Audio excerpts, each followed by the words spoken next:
Hello everyone, সবাই কেমন আছো? তোমাদের আমি বলেছিলাম pomfret fry full video share করবো। পমফ্রেট মাছগুলো বাজার থেকে কেটে এনেছিল। আমি জাস্ট পমফ্রেট মাছগুলোকে হালকা ছিঁড়ে দিচ্ছি। এভাবে ছিঁড়ে দিলে ভেতরে মশলাটা বেশ ভালো ঢোকে আর খেতেও ভালো লাগে। তো চলো এখন আমি পমফ্রেট মাছটা কেটে নিই, তোমরাও এইভাবে কেটে নেবে। আর আমরা মশলাটা রেডি করে ফেলি।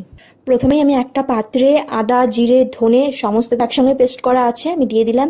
এরপর আমি দিয়ে দিলাম রসুন পেস্ট, স্বাদ মতো হলুদ, স্বাদ মতো লঙ্কার গুঁড়ো, স্বাদ মতো চাট মশলা, গোলমরিচ গুঁড়ো, স্বাদ মতো চিনি আর মতো তেল। এবার আমি মশলাটাকে ভালো করে মিক্সড করে নেব। এরপর আমি পমফ্রেট মাছগুলোতে বানিয়ে রাখা মশলাগুলো ভালো করে মাখিয়ে নেব। পমফ্রেট মাছের ভেতরের দিকগুলোকে একটু চেপে চেপে দেবে, তাহলে ভেতরে মশলাটা ভালো ঢুকবে আর মাছের মুখের দিকটাতেও ভালো করে মশলাটা ম্যারিনেট। আমার দেখতে পাওয়া কমপ্লিট। আমি এর ওপরে হালকা পাতিলেবুর রস আমি দিয়ে দিচ্ছি।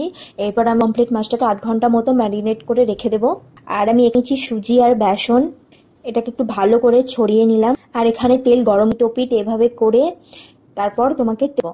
কারণ আমার বাড়ি যেহেতু সবাই খেতে বসে পড়েছিল, আমার একটু লেট হয়ে গেছিলো ভাজতে, তাই আমি আগে দুটো ওদেরকে দিয়ে দিচ্ছি। তারপর আমি একটা ভালো করে ডেকোরেশন করে তোমাদের সঙ্গে শেয়ার করবো, সেটা হলো না। নেক্সট বার অবশ্যই অন্যরকম ভাবে ট্রাই করে তোমাদের সঙ্গে শেয়ার করব।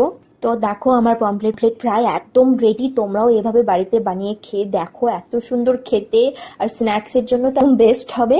সো চলো আজকের মতো এটুকুই, দেখা হচ্ছে নতুন একটা ভিডিওর সঙ্গে। Tata bye.